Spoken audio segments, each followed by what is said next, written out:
असमानता और भेदभाव।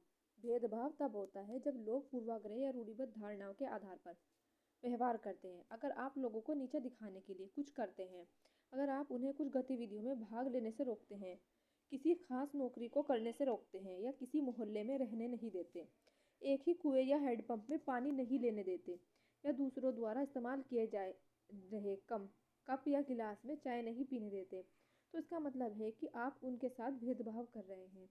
भेदभाव कई कारणों से हो सकता है। आप याद करें कि पिछले पार्ट में समीर 1 और समीर 2 एक दूसरे से बहुत भिन्न थे। उदाहरण के लिए उनका धर्म अलग था। यह विविधता का एक पहलू है, पर यह भेदभाव का कारण भी बन सकता है। ऐसा तब होता है अब लोग अपने से भिन्न प्रथाओं और रिवाजों को निम्न कोटि का मानते हैं।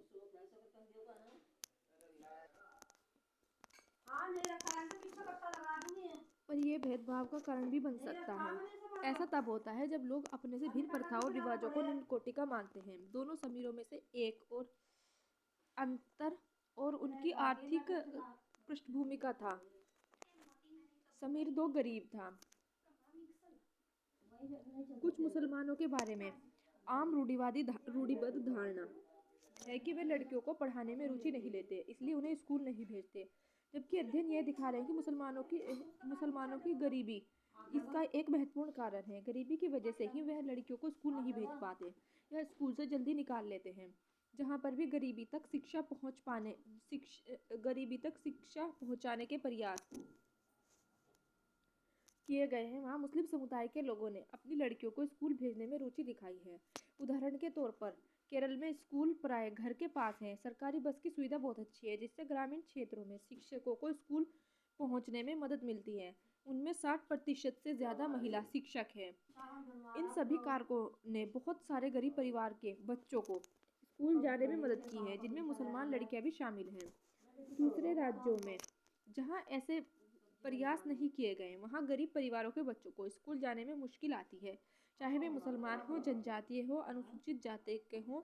जाहिर है कि मुसलमान लड़कियों की स्कूल से गैर हाजिरी का कारण धर्म नहीं, गरीबी है। अमीरों में से एक और अंतर उनकी आर्थिक पृष्ठभूमि का था। समीर 2 गरीब विविधता का पहलू नहीं है, यह तो असमानता है। बहुत लोगों के पास अपने खाने, कपड़े, घर की मूल जरूरतों को पूरा करने के लिए साधन और पैसे नहीं होते हैं।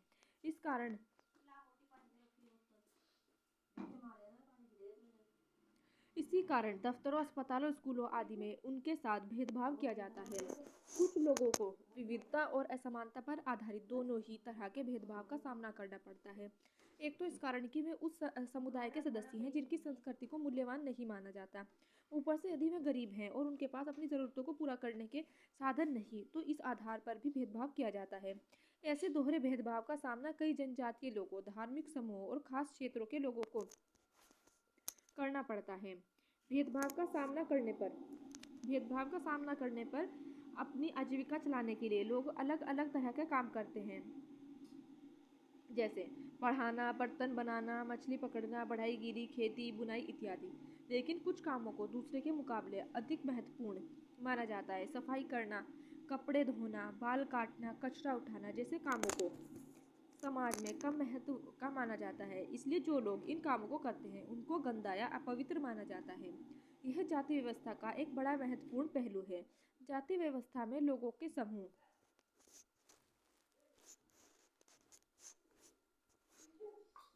को एक तरह की सीढ़ी के रूप में रखा गया, जिसमें एक जाति दूसरी जाति के ऊपर या नीचे थी।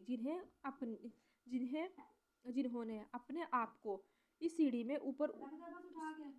में सबसे ऊपर रखा, उन्होंने अपने को ऊंची जाति का और उत्कृष्ट कहा। जिन समूहों को इस सीढ़ी के तले रखा गया, उनको अछूत और अयोग्य कहा गया। जाति प्रथा के नियम एकदम निश्चित थे। इन अछूतों को दिए गए कामों के अलावा और कोई काम करने की इजाजत नहीं थी। उदाहरण के लिए कुछ समूहों को सिर्फ कचरा उठाने और मरे हुए जानवरों को गांव से हटाने की इजाजत थी। उन्हें ऊंची जाति के लोगों के घर में घुसने, गांव के कुएं से पानी लेने, यहाँ तक कि मंदिर में घुसने की भी इजाजत नहीं थी। उनके बच्चे दूसरी जाति के बच्चों के साथ स्कूल में बैठ नहीं सकते थे। इस तरह ऊंची जाति के लोगों को जो अक्सर हासिल था उससे उन्होंने तथाकथित अछूतों को वंचित रखा।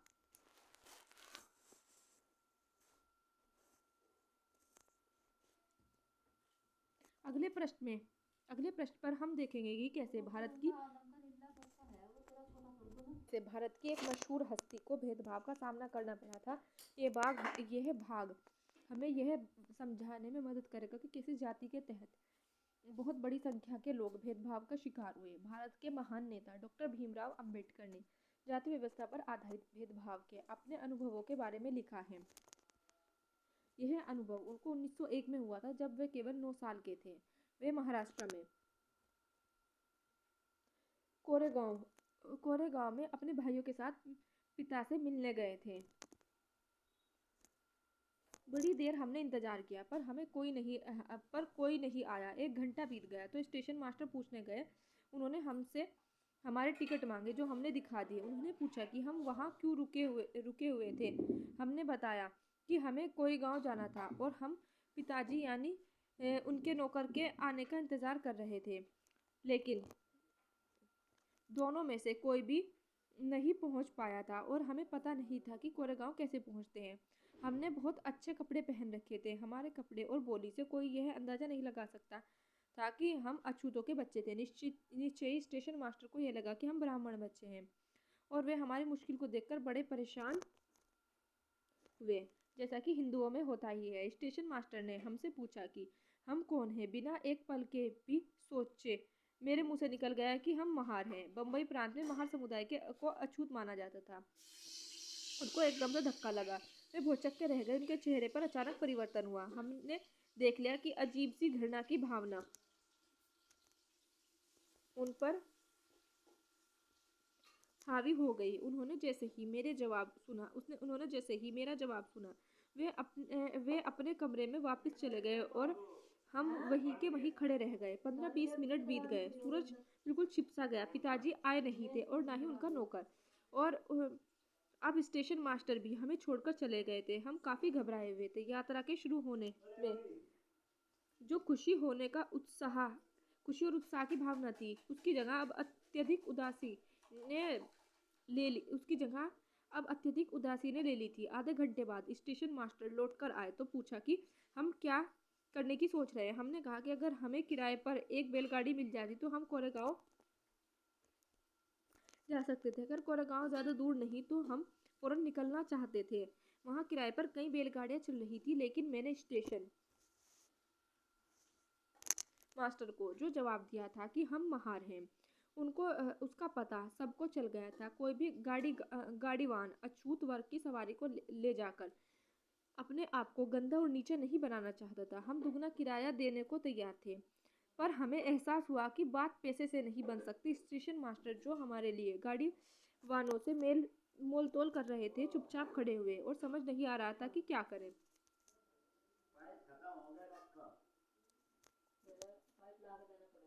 कल्पना करके देखिए कि यह कितना मुश्किल होगा अगर लोगों को एक जगह से दूसरी जगह जाने ना दिया जाए। यह कितना अपमानजनक और दुखदाई होगा अगर लोग आपसे दूर रहे, आपको छूने से मना करें और आपको पानी ना पीने दें। ये छोटी सी घटना दिखाती है कि कैसे गाड़ी से एक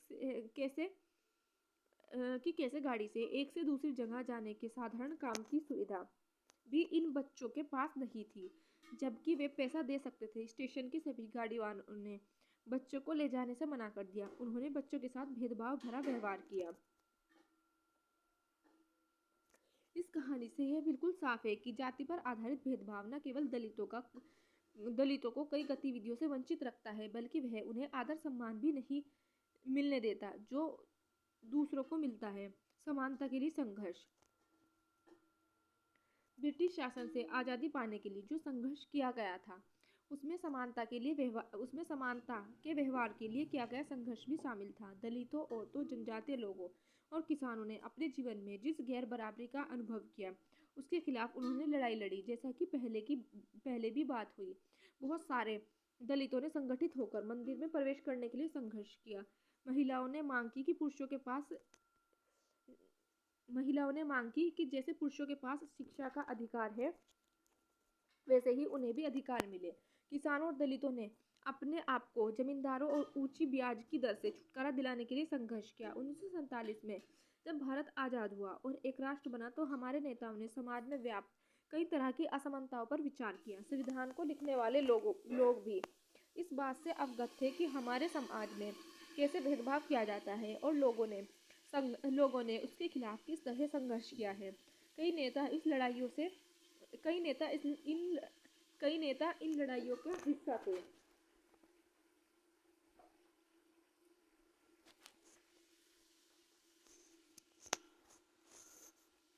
जैसा डॉक्टर अंबेडकर, इसलिए नेताओं ने संविधान में ऐसी दृष्टि और लक्ष्य रखा जिससे भारत में सभी लोगों को बराबर माना जाए। समानता को एक अहम मूल्य की तरह माना गया। समानता को एक अहम मूल्य की तरह माना गया है जो हम सभी को एक भारतीय के रूप में जोड़ती है। प्रत्येक व्यक्ति को समान अधिकार और समान अवसर प्राप्त थे। अनटचेबिलिटी यानी छुआछूत को, अस्पृश्यता यानी छुआछूत को अपराध की तरह देखा जाता है। इसे कानूनी रूप से खत्म कर दिया गया है। लोग अपनी पसंद का काम चुनने के लिए बिल्कुल आज़ाद हैं। नौकरियां सभी लोगों के लिए खुली हुई हैं। इन सब के अलावा संविधान ने सरकार पर यह विशेष जिम्मेदारी डाली थी कि गरीबों और मुख्य धारा से अलग थलग पड़ गए समुदाय को इस समानता के अधिकार के फायदे दिलवाने के लिए विशेष कदम उठाए।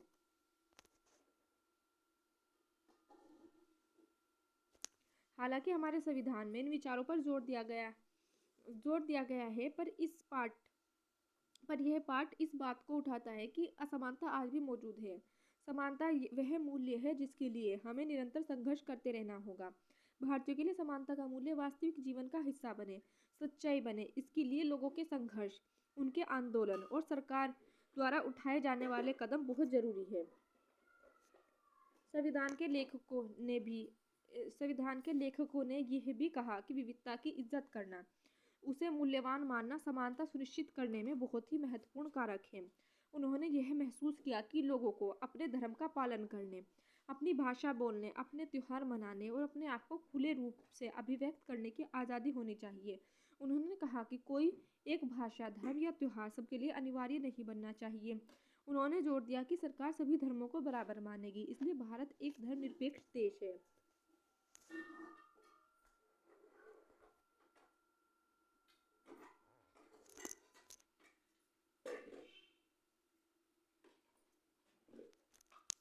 जहाँ लोग बिना भेदभाव अपने धर्म का पालन करते हैं। इसे हमारी एकता के महत्वपूर्ण कारक के रूप में देखा जाता है कि हम इकट्ठे रहते हैं और एक दूसरे की इज्जत करते हैं।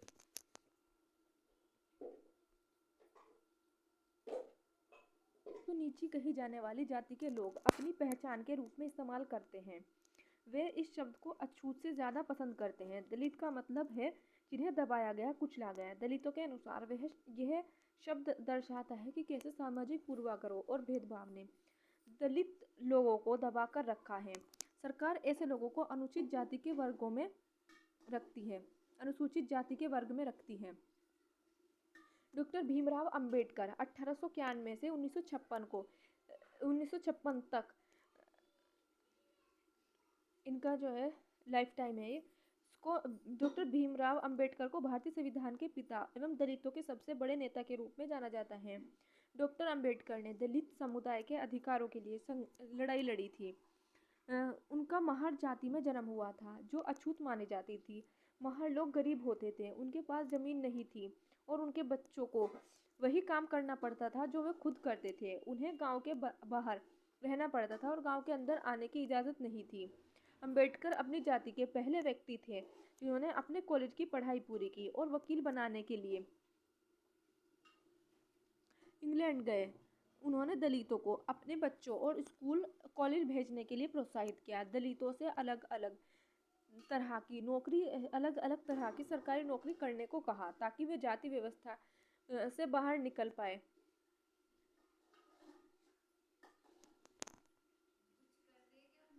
नहीं आ जाओ, खाना बना रहे।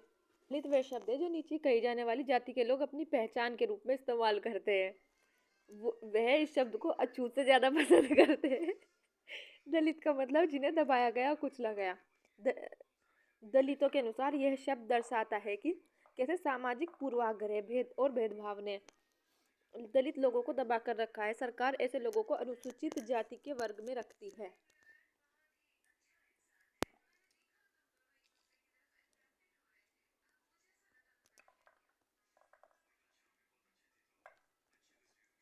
डॉक्टर भीमराव अंबेडकर को भारतीय संविधान के पिता, दलितों के सबसे बड़े नेता के रूप में जाना जाता है। डॉक्टर अंबेडकर ने दलित समुदाय के अधिकारों के लिए लड़ाई लड़ी थी। उनका महार जाति में उनका जन्म हुआ था। उन्हें अछूत माना जा जो कि अछूत मानी जाती थी।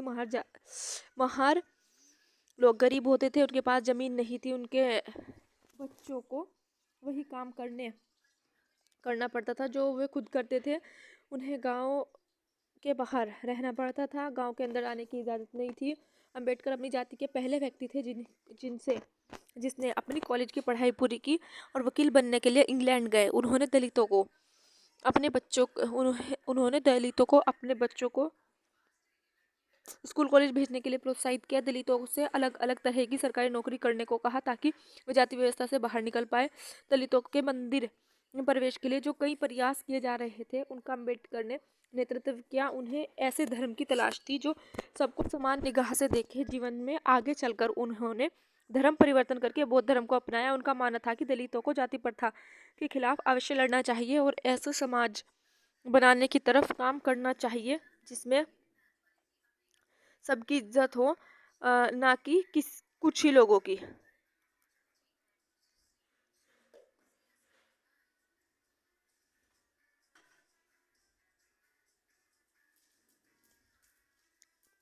रूढ़िबद्ध धारणाओं में भेदभाव में क्या अंतर है? आपके अनुसार जिस व्यक्ति के साथ भेदभाव होता है उसे कैसा महसूस होता है?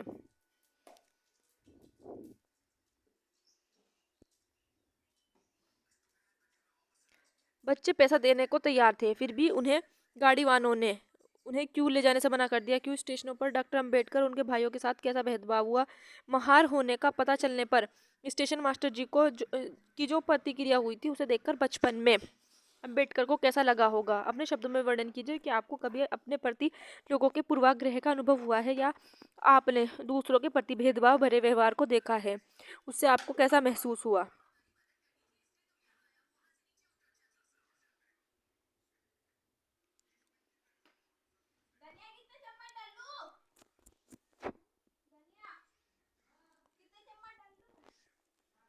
दलितों के अलावा कई अन्य समुदाय हैं जिनके साथ भेदभाव किया जाता है। क्या आप भेदभाव के कुछ अन्य उदाहरण सोच सकते हैं? उन तरीकों पर चर्चा कीजिए जिनके द्वारा खास जरूरतें वालों यानी विकलांग लोगों के साथ भेदभाव किया जा सकता है।